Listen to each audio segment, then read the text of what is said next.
Terima kasih buat kebaikan di dalam kehidupan kami Tuhan. Terima kasih Tuhan, terima kasih ya Bapa. Tidak ada yang mampu kami lakukan Tuhan. Tidak ada yang kami mampu berikan Tuhan untuk membalas kebaikan-Mu. Tapi biar pagi hari ini Tuhan, kami mau bawa persembahan kami yang terbaik Tuhan. Kami mau datang ke baik-Mu dan biar hadirat-Mu Tuhan nyata Tuhan di tempat ini Bapa. Curahkan Roh Kudus Tuhan di tempat ini. Kami boleh merasakan Roh Kudus bekerja Tuhan ketika kami menyembah Engkau.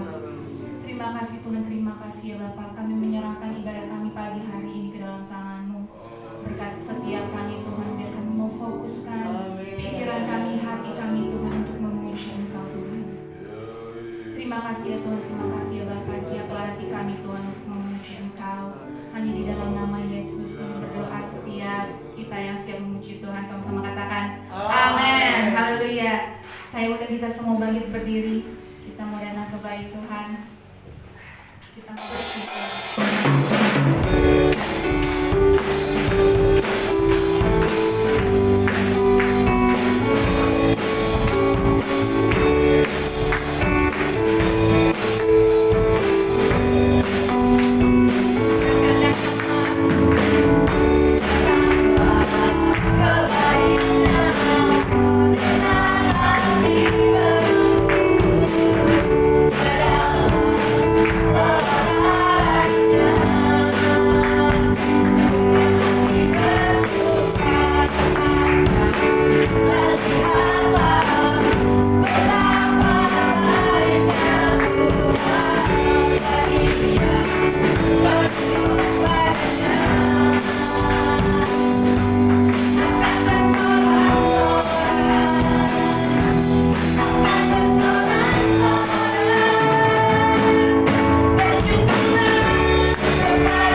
Haleluya.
Yesus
Tuhan yang dahsyat, yang luar biasa dalam kehidupan kami.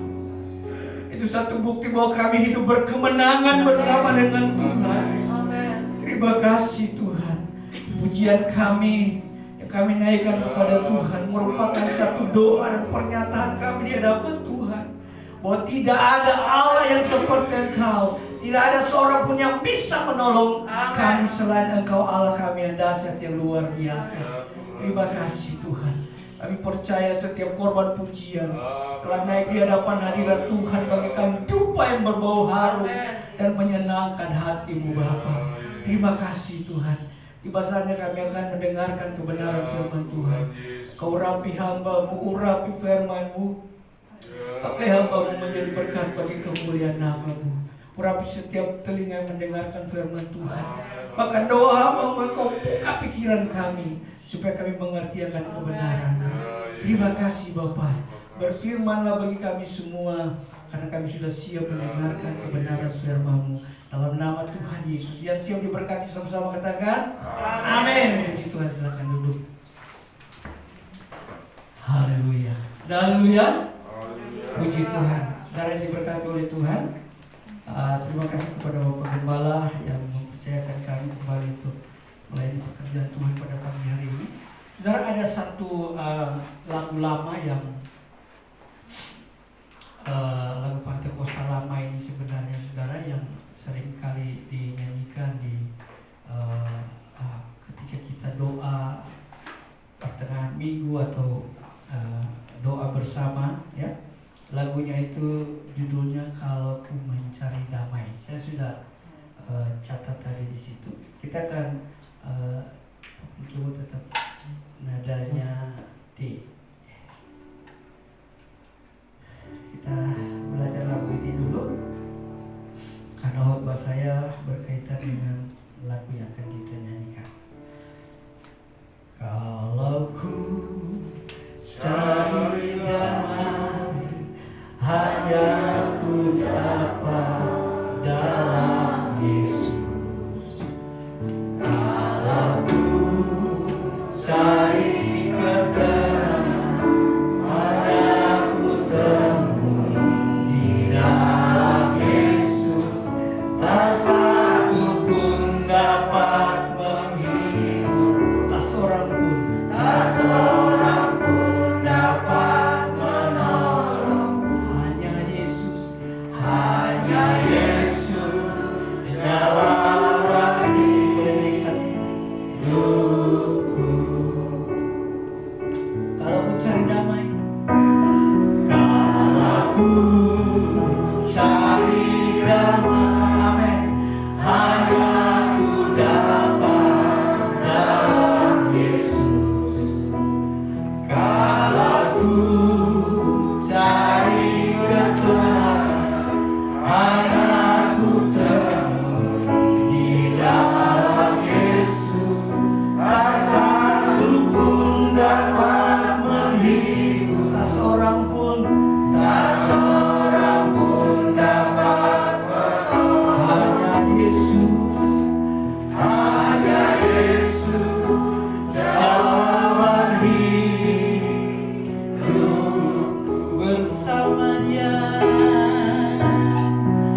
bersamanya hatiku tenang, walau dalam lembah kekal. Bersamanya, bersamanya hatiku tenang, walau hidup penuh tantangan. Tak satu pun dapat menghibur, tak seorang pun dapat menolong. Amin. Hanya Yesus, hanya Yesus, jawaban hidup. Mari sekali lagi refnya. Bersama Dia, bersama Dia hatiku tenang, walau dalam lembah kekal. Bersama Dia, bersama Dia hatiku tenang, walau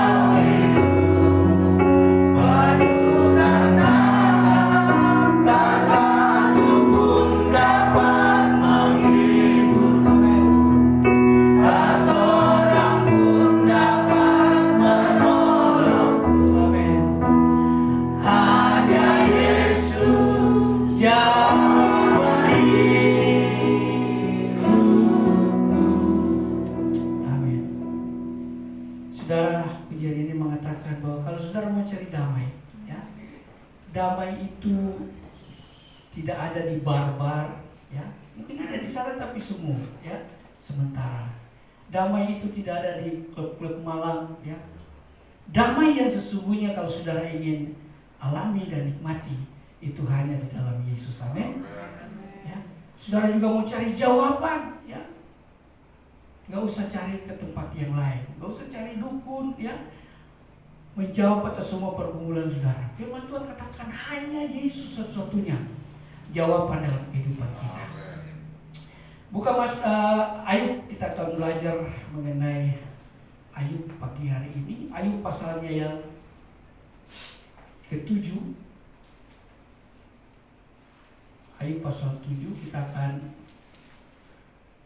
baca ayatnya yang pertama dan ayatnya yang kedua. Ayub pasal 7 ayat pertama dan ayatnya yang kedua. Mari kita bangkit berdiri bersama-sama. Kita baca bersama-sama firman Tuhan ini. Dalam hitungan yang ketiga kita akan baca Ayub pasal 7 ayat pertama dan ayat yang kedua. 2, 3. Bukankah manusia harus bergumul di bumi dan hari-harinya seperti hari-hari orang, seperti kepada orang-orang budak yang menimbulkan kamu, seperti kepada orang paham yang menanti-nantikan upahnya. Ya sudah, sampai di situ aja. Silakan duduk. Sudah diberkati oleh Tuhan. Firman Tuhan katakan, ya, Ayub menjawab, ya. Ini sebenarnya adalah dialog dari ketiga, karena Ayub begitu bisa dibilang terpojok lah, ya, karena dia dituding oleh ketiga kawannya ini. Saudara mengatakan bahwa Ayub ini pergumulan yang dialami akibat dosa, pergumulan yang dialami akibat kesalahan dari Ayub sendiri, ya, sehingga dia ingin mengutarakan isi hatinya kepada teman-temannya. Sebenarnya yang dialami ini adalah pergumulan yang sangat berat, ya, secara manusia.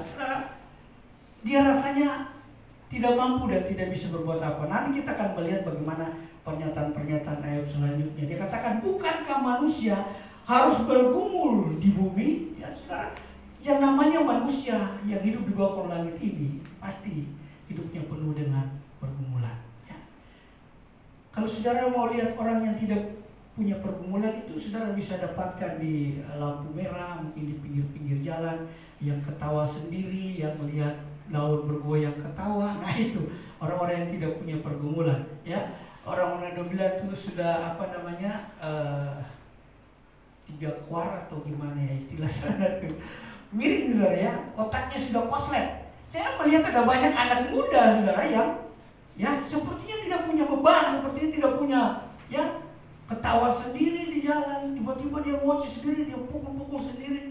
Wow, saya bilang luar biasa. Ya, orang-orang seperti itu mereka tidak merasakan pergumulan, karena tanpa pergumulan pun mereka udah seperti itu, apalagi ada pergumulan, saudara, ya. Jadi kita melihat di sini bahwa, dan di sini Ayub mengatakan bahwa dan hari-harinya seperti hari-hari orang upahan. Ya, kenyataan, saudara. Kita setiap hari bergumul berdoa kepada Tuhan, mengharapkan, ya. Kita mengharapkan sesuatu yang Tuhan kerjakan dalam kehidupan kita. Mengharapkan berkat, mengharapkan upah, mengharapkan hal yang baik yang Tuhan nyatakan dalam kehidupan kita, dalam setiap pergumulan kita.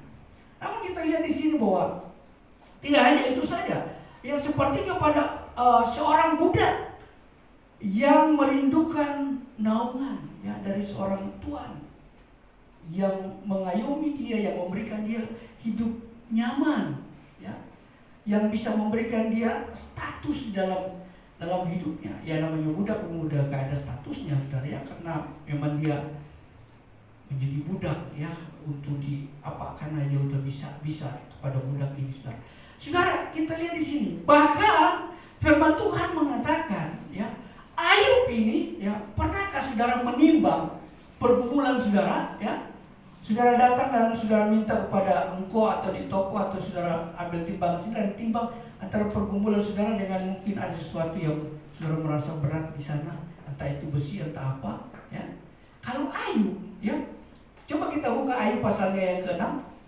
Kita lihat apa kata Ayub mengenai pergumulan. Pergumulannya kira-kira seberat apa saudara ya? Ayub pasal 6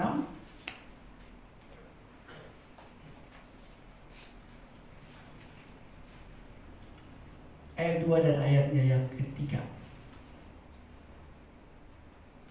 Ayub pasal 6 ayat 2 dan ketiga dikatakan, hendaklah kiranya kesalahanku hendaknya sebentar, aku baca di sini aja ya.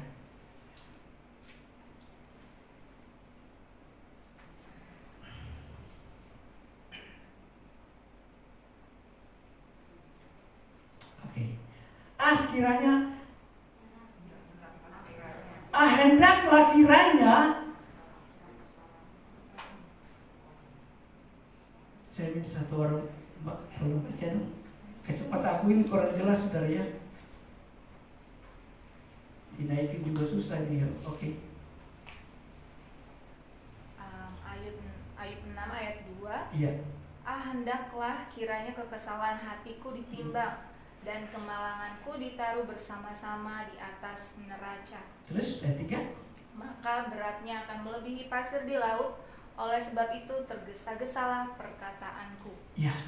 Firman Tuhan katakan bahwa Ayub coba mengukur, menimbang perkaranya, apa yang dialami, pergumulan yang dialami. Dia katakan kalau ditimbang dengan pasir di laut, maka lebih besar pergumulan dia, lebih berat pergumulan dia.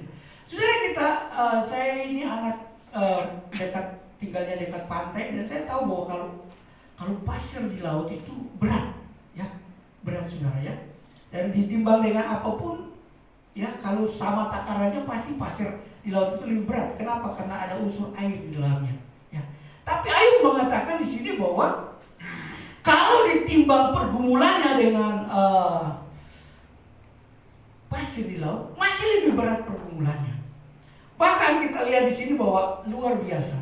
Ayub juga merasakan hal yang sangat hampa dalam hidupnya, saudara. Kalau kita perhatikan di dalam bagian ini, lucunya di dalam ayatnya yang ke-6 ya. Ayatnya yang ke-6 dia katakan, dapatkah makanan tawar dimakan tanpa garam, atau apakah putih telur ada rasanya? Ya. Sampai ke titik ini saudara, ini saya melihat bahwa hambar rasanya hidupnya, ya. Sepertinya tidak ada pengharapan lagi, sepertinya semua lenyap, ya. Saya tidak tahu keberadaan Bapak Ibu hari ini, apakah kita sudah ada di titik ini, sampai ke titik ini, atau masih aman-aman saja. Tapi yang jelas bahwa firman Tuhan katakan, Ayub memberikan satu pernyataan bahwa hidupnya itu sudah seperti makan sayur tanpa garam, seperti putih telur yang tidak ada rasanya. Ya. Saudara, kalau saya melihat belajar tentang bagaimana melekat kepada Tuhan itu, ya, kata melekat kepada Tuhan dan percaya kepada mengenal kepada Tuhan itu ada dalam bahasa aslinya itu dia memakai kata ada rasanya, ya. Kalau kita melekat kepada Tuhan, percaya kepada Allah, yang mengenal Allah itu ada unsur rasanya di dalamnya, ya. Rasa rindu, rasa kangen, semua rasa ada, ya, di dalam kehidupan saudara saya kepada Allah yang kita percaya, yang kita sembah. Tapi kali ini kita lihat bahwa Ayub tidak ada rasanya lagi, saudara. Dia menggambarkan bahwa seperti putih telur, ya, seperti makan sayur tanpa garam, ya. Bahkan kita lihat bahwa apa pernyataan Ayub selanjutnya, ya, sampai dia katakan kepada Tuhan, ya, kepada Allah yang mengizinkan dia mengalami pergumulan itu, ya, di dalam ayatnya yang ke-11, ya, ayat ke-11 dibilang begini, apakah kekuatanku sehingga aku sanggup bertahan? Dan apakah masa depanku sehingga aku harus sabar, ya harus bersabar, ya. Dia rasanya, wah, untuk apa aku bertahan, untuk apa aku bersabar? Gak ada masa depan. Ya. Lalu kemudian firman Tuhan katakan di sini ayatnya yang ke-12, ya. Dia katakan, apakah kekuatanku seperti kekuatan batu? Ya. Dan dia katakan selanjutnya, apakah tubuhku seperti tubuh tembaga? Saking beratnya pergumulan, ya seperti dalam kitab Yesaya pasal pertama, kalau saudara baca di sana bagaimana Yesaya katakan kepada Allah, ya dia katakan bahwa baiklah kita berperkara, ya. Kata berperkara di sana artinya kita buka-bukaan, ya. Kita terbuka. Mungkin aku ada salah, ya, dalam bahasa, dalam pengertiannya mungkin aku ada salah, mungkin ya Tuhan sendiri yang tahu, Tuhan koreksi hatiku dan lain sebagainya, ya. Terbuka, berperkara dengan Tuhan. Ini yang Ayub lakukan, ya. Aku ini bukan batu, dia katakan sama Tuhan. Aku ini tubuhku bukan dari tembaga, sehingga harus bisa menanggung semua pergumulan yang aku tanggung, yang diizinkan Tuhan terjadi, ya. Saudara, lalu kemudian apa yang dilakukan oleh Ayub? Pagi ini saudara, saya memberikan judul khotbah saya adalah rahasia menang atas pergumulan. Dan ini rahasianya. Ayub bukakan kepada saya dan saudara bagaimana rahasia menang dari pergumulan yang diizinkan Tuhan terjadi dalam kehidupan kita. Ayat 10 kita baca bersama-sama. Tolong tampilkan slide ayat 10. Dari Ayub pasalnya yang ke-6 tadi, ayat 10. Ya, kita baca sama-sama 2, 3. Itulah yang masih merupakan hiburan bagiku. Bahkan aku akan lompat-lompat kegirangan dan waktu kepergian yang tak mengenal belas kasihan. Sebab aku tidak pernah menyangkal firman yang Maha Kudus. Ya. Pergumulan yang tidak pernah ada belas kasihan, saudara. Benar-benar ditekan habis Ayub ini, saudara, ya. Tapi kita melihat di sini luar biasa. Seiring waktu berjalan, ya, faktanya memang Ayub dalam pergumulan berat. Tapi seiring waktu berjalan, Ayub mulai sadar, sadar, saudara, ya. Dan dia mulai tahu sendiri, ya, bahwa ternyata apa yang dialami oleh dirinya itu bukan semata-mata datangnya dari iblis. Tetapi apa yang dialami oleh Ayub, dia sadar bahwa itu ternyata atas seizin Tuhan, bukan maunya iblis, ya. Karena iblis sudah pernah Allah pernah katakan kepada iblis, dari mana kau iblis? Ya. Setan, dia bilang saya dari beredar-edar, ya, iblis katakan seperti itu. Lalu Bapak di surga bilang, kamu lihat Ayub? Oh, saya lihat Ayub, ya. Tapi saya tidak bisa buat apa-apa sama Ayub, karena kau telah memagari dia dengan pagar tembok, ya. Jadi tanpa seizin Bapa di surga, iblis tidak bisa otak-atik kehidupan Ayub, ya. Sama dengan kehidupan kita, saudara. Walaupun kita, ya, mungkin ada dalam pergumulan, tapi kalau kita tetap percaya dan bersandar kepada Tuhan, percaya sungguh, ya, apa yang kita kerjakan, kita percaya bahwa Tuhan pasti tolong, Tuhan pasti bela, ya. Saudara, kalau Tuhan tidak mengizinkan sesuatu yang buruk terjadi dalam kehidupan kita pasti akan tinggal aman dalam perlindungan Tuhan, ya. Jadi kalau saudara ada pada pergumulan, jangan cepat-cepat menyalahkan iblis. Jangan cepat-cepat menyalahkan si A dan si B. Saudara berdoa sama seperti Ayub. Ketika dia mengeluh, ketika dia mulai membanding-bandingkan ini dan itu, ya, akhirnya dia sadar dan dia berikan pengakuan, ya. Ayub pasalnya yang ke-23, kita lihat apa yang dikatakan Ayub di Ayub pasal 23. Ini deh, ketika Ayub sadar dan ini yang dia katakan kepada kita semua dalam pernyataannya, ayatnya yang ke-10 ya. Karena ia tahu jalan hidupku, seandainya ia memuji aku akan timbul seperti emas. Dia sadar ya bahwa ternyata pergumulan yang dia alami itu atas seizin Tuhan. Saudara, ada 3 hal yang pergumulan itu bisa datang dari 3 sisi. Yang pertama, seizin Tuhan ya. Yang kedua, atas pekerjaan setan, iblis. Dan yang ketiga, ulah diri kita sendiri ya. Dan semua tentunya ada solusinya, ada jalan keluarnya. Kalau itu dari Tuhan ya, yang firman Tuhan mau yang harus kita lakukan adalah kita bertekun, sabar ya, doa saja ya, nantikan jawaban Tuhan ya. Dalam hari-harinya firman Tuhan ajar kepada kita, jangan kita berbuat dosa kepada Tuhan lewat mulut, lewat bibir kita ya, menyalahkan Tuhan, melakukan hal-hal yang bukan-bukan dalam hidup kita. Tetap percaya bahwa ada waktu Tuhan pasti akan memberikan kita jalan keluar dalam setiap pergumulan kita. Saudara yang diberkati oleh Tuhan, firman Tuhan katakan ya, ini ayatnya yang ke-27 ya, kita lihat. Kita lihat apa yang ini, akhirnya pikiran Ayub terbuka, saudara ya. Ayat 27. Coba ayat 27 kita baca bersama-sama, ini bagus sekali saudara. Tolong dibuka di slide, kita akan baca ayatnya yang ke-27 dari Ayub pasalnya yang ke-6 tadi. Ayat 20, dari ayat 23. Ayat 23, ayat 23 ayatnya yang ke-27. Sorry. Ada ya?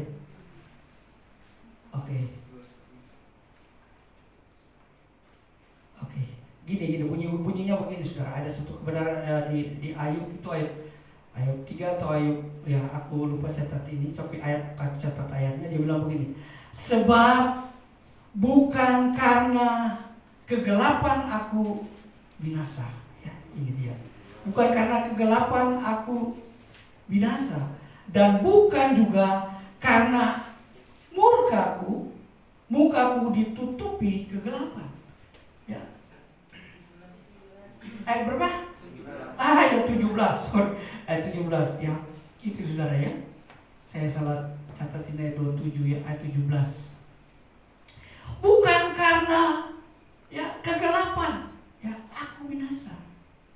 Artinya bukan karena masalah itu, bukan karena datangnya dari iblis ya, dari setan, tetapi Ayub sadar seandainya ia memuji aku, bahwa dia sadar bahwa apa yang dialami itu datangnya dari Tuhan. Nah, saya mau bilang begini, kalau itu datangnya dari Tuhan, sekali lagi ya, kita hanya perlu bersabar, berdoa, bertekun, dan percayalah pasti ada jalan keluar. Tapi kalau itu dari setan ya, kita harus tolak dalam nama Yesus. Karena iblis paling takut itu ya, nama Yesus saudara ya. Di kampung sering kami melayani orang-orang kerasukan setan ya. Itu gak bisa dikasih ampun saudara. Harus benar-benar berdoa dengan powerful dan tolak dia dalam nama Yesus, dan iblis itu akan pergi ya. Dan kemudian kalau itu datang dari pribadi kita, gak usah tolak dalam nama Yesus. Hanya butuh perubahan hidup, pertobatan ya, dan kita berbalik kepada Tuhan, dan kemudian kita akan mengalami pemulihan daripada Tuhan. Mengaku dosa, firman Tuhan katakan di dalam 1 Yohanes pasal 1 ayat 9 ya, bahwa Allah dengan setia, kalau kita mengaku dosa, Allah dengan setia menolong kita ya, dan kembali memulihkan keberadaan hidup saya dan saudara. Nah, firman Tuhan katakan di sini luar biasa saudara ya. Ayub ya, kembali lagi kepada Ayub saudara. Hal yang luar biasa dilakukan Ayub adalah dia tidak menyangkal firman ya. Firman yang kudus, dia tetap berpegang kepada firman yang kudus ya. Karena dia tahu ketika dia berpegang kepada firman yang kudus, firman itu penuh dengan kuasa. Firman itu sanggup membuat dia kuat, sanggup membuat dia jalan keluar dalam hidupnya. Saudara, ada satu jemaat di kitab Wahyu. Kita buka Wahyu pasal 3. Ayatnya yang coba Wahyu pasal 38. Haleluya. Wahyu pasal 3 ayat 8. Baca sama saya 2-3 karena ini jemaatnya itu jemaat di sini saudara yang ada di kitab Wahyu. 2-3. Aku tahu segala pekerjaanmu. Lihatlah, aku telah membuka pintu bagimu yang tidak dapat ditutup oleh seorang pun. Aku tahu bahwa kekuatanmu tidak seberapa. Namun engkau menuruti firmanku dan engkau tidak menyangkal namaku. Jemaat siapa di itu ya, di kitab Wahyu itu jemaat apa? Philadelphia. Saya percaya bahwa gereja ini kan GPD Philadelphia ya, bagaimana? Untuk namakan satu gereja tempat ibadah itu butuh pergumulan, dan ini sudah didoakan, dan saya percaya bahwa jemaat yang ada di sini punya prinsip hidup seperti jemaat yang ada di kitab Wahyu. Tuhan tahu kekuatan kita tidak seberapa, ya. Tapi karena kita tidak menyangkal firman Tuhan, maka firman Tuhan katakan, aku akan membuka pintu-pintu berkat. Aku akan membuka pintu-pintu berkat yang tidak dapat ditutup oleh siapapun. Setan sekalipun tidak bisa menghalangi berkat. Waktu ibadah kemarin saya ngomong dengan Bapak Gembala, itu sudah ibadah. Saya bilang, apa ini perlu ditinggiin tempat ibadah? Pak Gembala bilang, enggak, saya mau cari ruko ke depan. Saya bilang, tidak ada yang mustahil bagi Tuhan. Apa yang kita imani, apa yang kita percayai, karena ini pekerjaan Tuhan, saudara. Ya. Ini pekerjaan Tuhan. Tuhan akan melakukan jauh lebih dahsyat dari apa yang tidak pernah kita pikirkan. Dari apa yang kita pikirkan, ya Tuhan akan menyediakan lebih luar biasa, ya, lebih dahsyat. Jemaat Philadelphia, Tuhan tahu kekuatanmu tidak seberapa. Kekuatan kita tidak seberapa, ya. Ayub bilang, apakah tubuhku terbuat dari tembaga? Apakah, ya, aku ini batu, ya. Aku tidak kuat. Namun kita lihat ketika Ayub terus berpegang kepada firman Tuhan, dia tidak keluar dari kebenaran firman Tuhan. Dia percaya bahwa Tuhan yang dia sembah, Allah yang hidup, Allah yang luar biasa, yang pasti akan memulihkan dia. Jadi kita melihat kan di pasal 42 terjadi pemulihan yang luar biasa. Tuhan kembalikan harta miliknya yang hilang 2 kali lipat ganda. Saya percaya pagi hari ini kalau kita semua melakukan hal yang sama, berpegang kepada firman Tuhan walaupun ada pergumulan yang berat, percaya bahwa Tuhan tidak pernah ingkar janji. Apa yang dia janjikan pasti dia genapi dalam hidup kita. Apa yang kita imani itu yang akan terjadi. Haleluya. Saudara diberkati oleh Tuhan, ya. Untuk apa Tuhan izinkan kita orang percaya mengalami pergumulan, ya. 1 Petrus pasalnya yang ke-1 ayat 7, ya. 1 Petrus 1 ayat 1 Petrus 1 ya, ayat 7. Mari kita baca bersama-sama firman Tuhan ini, ya. Demikian bunyi firman Tuhan, 2-3. Maksud semuanya itu ialah untuk terus yang jauh lebih tinggi daripada emas,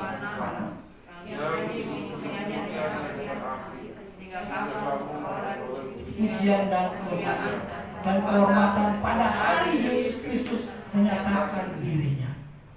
Itu saudara, tujuan dari Tuhan izinkan kita alami pergumulan itu, Tuhan melihat kemurnian iman, ya.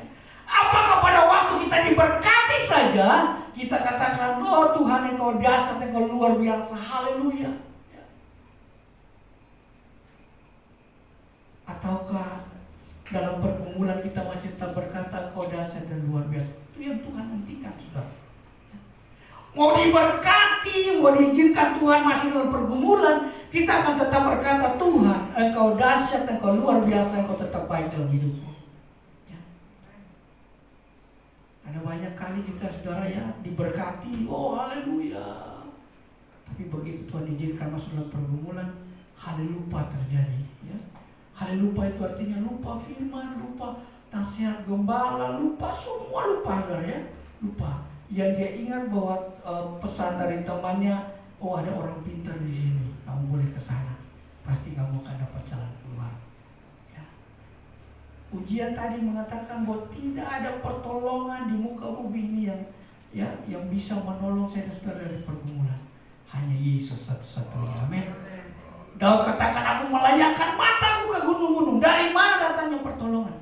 Pertolonganku ialah dari Tuhan yang menjadikan langit dan bumi. Saudara catat aja ayatnya, ya saya tidak akan perpanjang lagi khotbah saya. Ya, Ibrani pasalnya yang ke-12 ayat 6 dan ayatnya yang ke-7. Di sana mengatakan bahwa kenapa Tuhan izinkan kita mengalami pergumulan? Oleh karena Dia menganggap kita ini sebagai anak. Di manakah anak yang tidak dapat didikan dari orang tua, yang tidak dihajar oleh orang tua kalau salah, kalau ada sesuatu yang tidak benar di matanya. Jadi jangan pernah kecut dan tawar hati ketika kita diizinkan Tuhan masuk dalam lembah kekelaman. Saya ngerti hari-hari ini kita ekstra pergumulannya dengan situasi pandemi yang sedang terjadi. Tapi percayalah, ketika kita terus menaruh harap kepada Tuhan, ketika terus kita andalkan Tuhan, maka seperti yang Tuhan lakukan dalam kehidupan Ayub. Ketika Ayub bertahan sampai akhir, dia mengalami pemulihan yang luar biasa. Dia tidak menyangkal firman, ya, tetap berpegang kepada firman yang kudus. Karena hanya firman Tuhan, hanya kebenaran firman Tuhan yang bisa memerdekakan kita dari semua pergumulan yang sedang kita hadapi. Haleluya. Puji Tuhan. Pada pagi hari ini Tuhan memberikan kita semua kekuatan, ya, untuk memahami, untuk mengerti, ya, bahwa betapa Tuhan yang kita sembah, Dia Tuhan yang dahsyat dan luar biasa. Haleluya. Hanya ku cari damai. Kita nyanyikan kembali pujian ini. Kita akan berdoa. Haleluya.